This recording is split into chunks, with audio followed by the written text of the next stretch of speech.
بسم اللہ الرحمن الرحیم۔ رات کا اندھیرا پھیل چکا تھا اور بابل شہر تاریکی میں ڈوبا ہوا تھا۔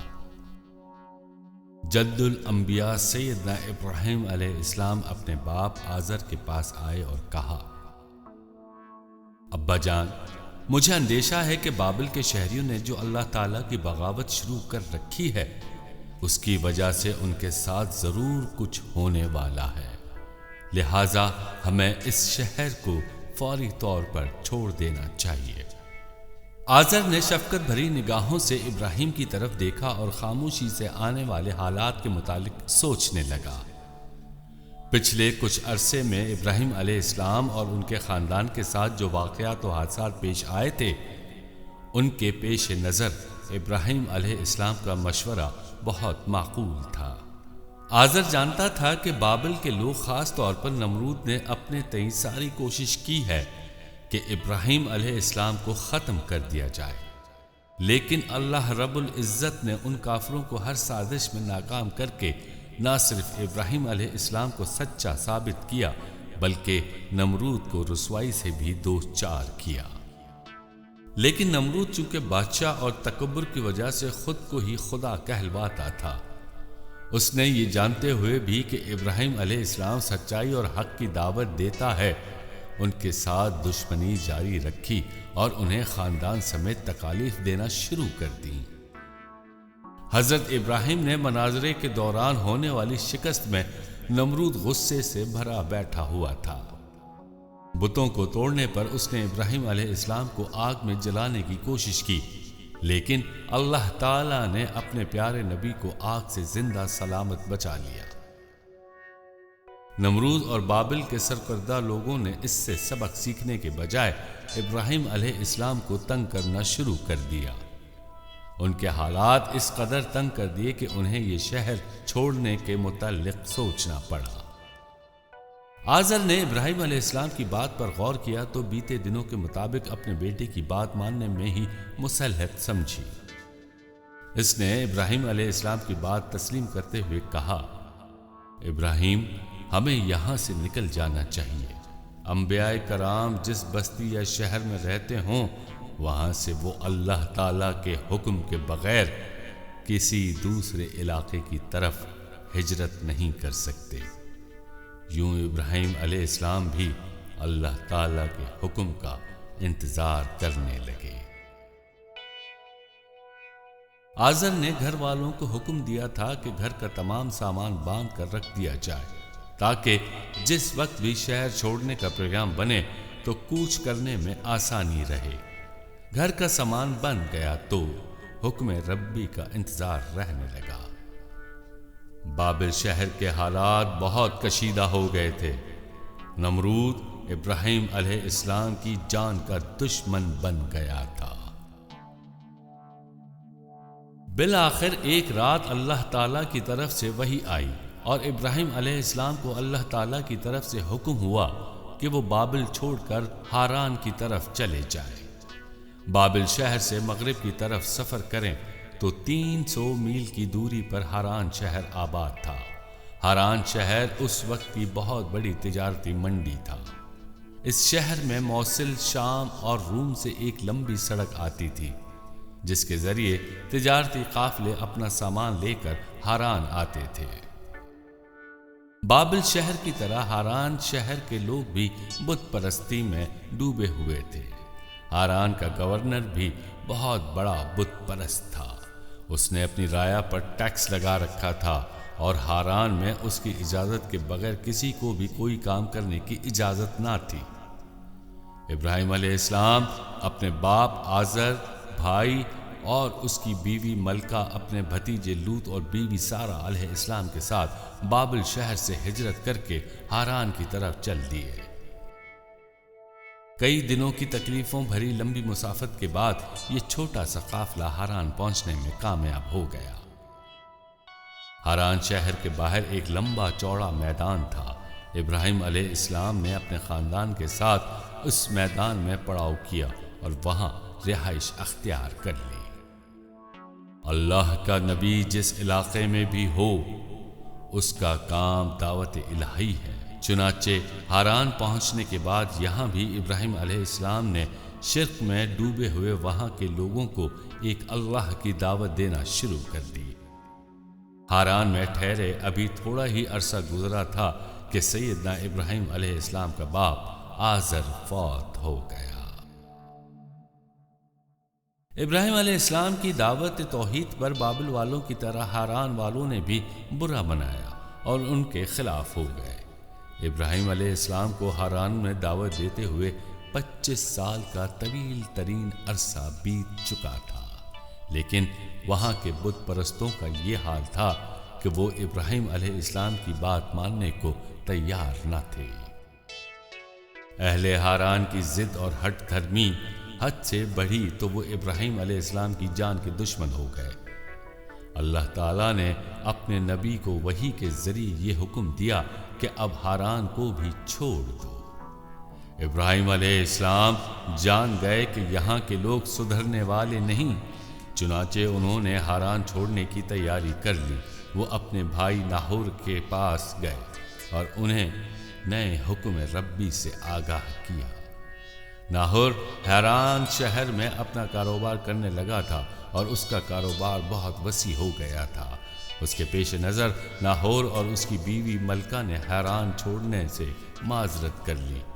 ابراہیم علیہ السلام اپنی بیوی سارہ اور بھتیجے لوط کے ساتھ ہاران سے نکلے اور فلسطین پہنچے۔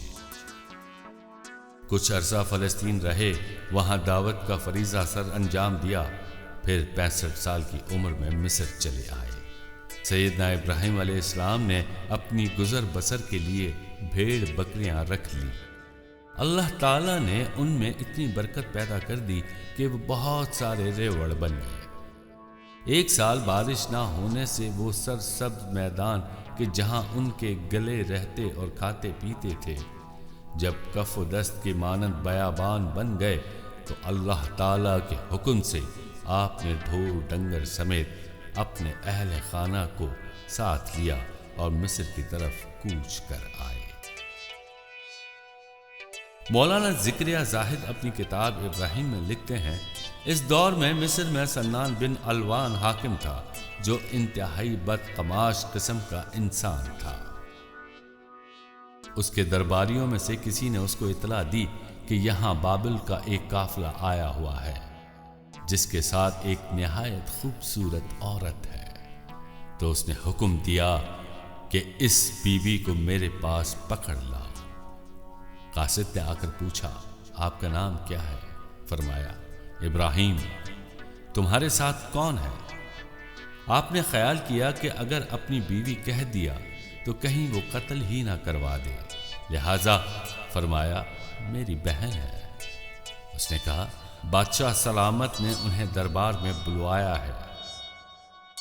آپ اندر گئے اور بیوی سے کہا، سارہ، دیکھو اس وقت اس سرزمین میں میرے اور تیرے سوا کوئی مسلمان نہیں۔ بادشاہ کی طرف سے تمہیں بلانے کے لیے ایک قاصد آیا ہے۔ میں نے اس کے سامنے تمہیں اپنی بہن ظاہر کیا ہے، کیونکہ عافیت اسی میں ہی تھی۔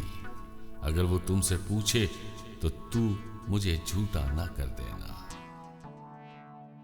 بیوی نے ہاں کہی اور قاصد کے ساتھ چل پڑی۔ ادھر ابراہیم علیہ السلام مصلی پر جا کھڑے ہوئے اور اللہ تعالیٰ کی حمد و ثنا کے بعد سارہ کے لیے حفاظت کی دعائیں مانگنے لگے۔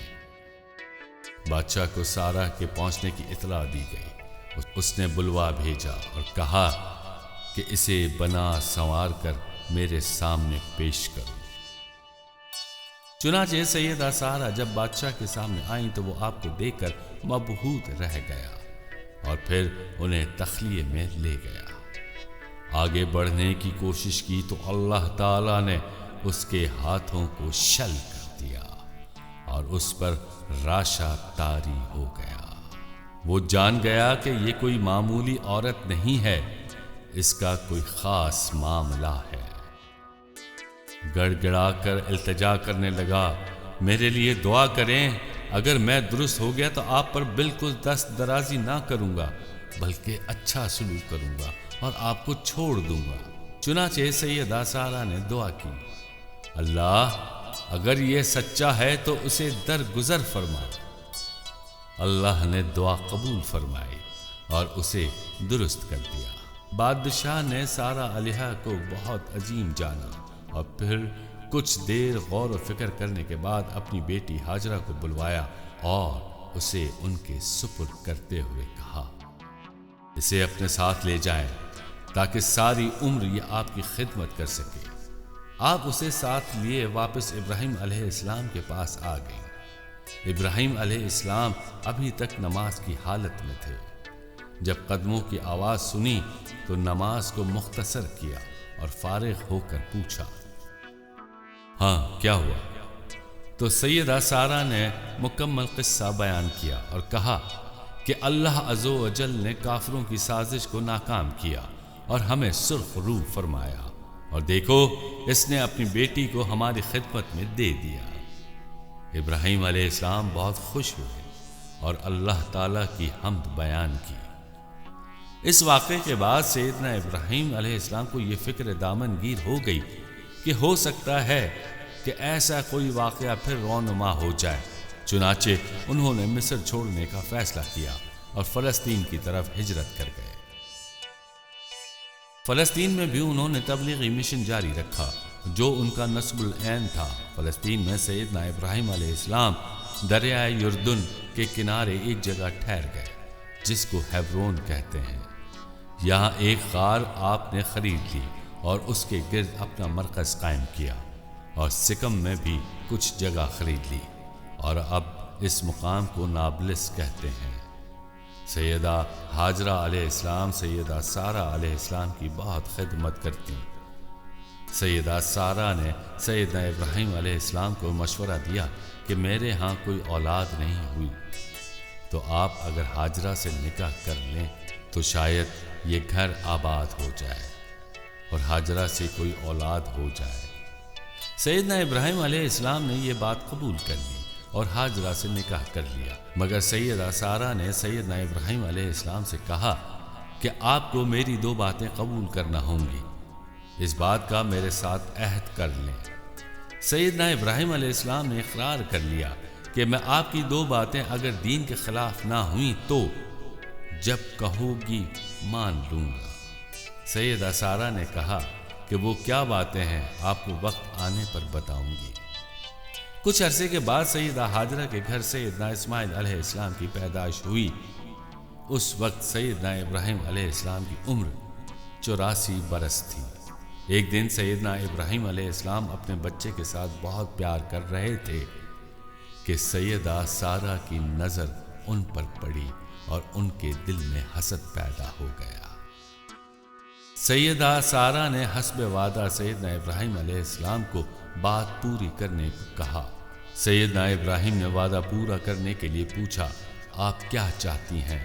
تو سیدہ سارہ نے کہا، میری شرط یہ ہے کہ اس بچے اور اس کی ماں کو لے کر اجاڑ بیابان فاران کی طرف پہاڑیوں میں چھوڑ آؤ۔ جب واپس آنے لگو تو بچے اور اس کی ماں کی طرف پلٹ کر نہ دیکھنا۔ سیدنا ابراہیم علیہ السلام نے وعدہ پورا کیا اور سیدہ ہاجرہ اور اس کے شیرخوار بچے کو ایک اونٹنی پر سوار کر کے ایک مشکیزہ پانی کا دیا اور دونوں کو فاران کے بیابان پہاڑیوں میں بے یار و مددگار چھوڑ دیا اور پیچھے مڑ کر ان کی طرف نہ دیکھا۔ سیدہ ہاجرہ نے اپنا گناہ پوچھا جس کی سزا میں اس بیابان میں بے یار و مددگار چھوڑ کر جا رہے تھے، تو سیدنا ابراہیم علیہ السلام نے اس کا جواب نہ دیا۔ سیدہ ہاجرہ نے پھر دریافت کیا کہ آپ اپنی مرضی سے چھوڑ کر جا رہے ہیں یا حکم خدا بندی؟ ایسا ہے تو سیدنا ابراہیم علیہ السلام نے کہا کہ اللہ تعالیٰ کا حکم ایسا ہی ہے۔ تو سیدہ ہاجرہ نے کہا کہ تب آپ جائیں، اللہ تعالیٰ کا بھروسہ مجھے کافی ہے۔ سیدنا ابراہیم علیہ السلام اونٹنی پر سوار ہو کر چل دیے۔ بے آب و گیا زمین تھی، دور دور تک انسان کا کوئی نام و نشان نہ تھا، نہ کھانے کی کوئی اشیاء اور نہ پینے کے لیے پانی۔ چاروں طرف بلند پہاڑ اور ان پر خاردار جھاڑیاں تھیں۔ ابراہیم علیہ السلام ماں بیٹے کو ایک تھیلے میں چند کھجوریں اور پانی کے ایک چھوٹے مشکیزے کے ساتھ چھوڑ گئے، جو آہستہ آہستہ ختم ہو گئے۔ جب نہ کھجوریں باقی بچیں اور نہ پانی رہا تو سیدہ ہاجرہ علیہ السلام کو بھوک ستانے لگی۔ دوسری طرف ننھے اسماعیل کا یہ حال تھا کہ وہ پیاس کی شدت کی وجہ سے بلکنے لگا۔ ماں آخر ماں تھی، وہ خود تو بھوکا رہ سکتی تھی لیکن اپنے بیٹے کی بھوک اور پیاس برداشت نہ کر سکی۔ سیدہ ہاجرہ علیہ السلام نے ننھے اسماعیل کو پیاس کی وجہ سے یوں بلکتے دیکھا تو پانی کی تلاش میں اٹھ کھڑی ہوئی، دوڑ کر ایک طرف کو گئیں، لیکن وہ پانی ہوتا تو ملتا، ادھر تو پانی کا نام و نشان تک نہ تھا۔ تھوڑی دور جا کر اس خیال سے واپس اسی جگہ کی طرف پلٹیں جہاں ننھا اسماعیل لیٹا تھا کہ کوئی جنگلی جانور بچے کو نقصان نہ پہنچا دے۔ اسماعیل علیہ السلام کے پاس آ کر ایک نظر اسماعیل کو دیکھتی تو ان کا رونا برداشت نہ ہوتا۔ وہ پھر دوسری طرف دوڑ کر جاتی کہ پانی مل جائے، لیکن تھوڑی دور جانے کے بعد پھر اسی خیال سے واپس پلٹ آتی کہ بچے کو کوئی نقصان نہ پہنچا دے۔ ننھا اسماعیل علیہ السلام ایک ہموار زمین پر لیٹا ہوا تھا اور اس کی ماں دونوں طرف پہاڑوں صفا اور مروہ پر دوڑ کر چکر لگا رہی تھیں۔ وہ جلدی سے دوڑ کر ایک پہاڑی پر چڑھتی اور بلندی سے دوسری طرف دیکھتی تاکہ کھانے پینے کا کوئی وسیلہ نظر آئے۔ جب دور دور تک کچھ بھی دکھائی نہ دیتا تو پھر واپس پلٹ آتی اور ایک نظر زمین پر لیٹے ننھے اسماعیل پر ڈال کر دوسری طرف پہاڑ پر چڑھ جاتی۔ دونوں پہاڑیوں پر چکر کاٹتے انہیں کافی دیر ہو گئی، مگر پینے کے لیے نہ پانی مل سکا اور نہ ہی پانی کا کوئی وسیلہ نظر آیا۔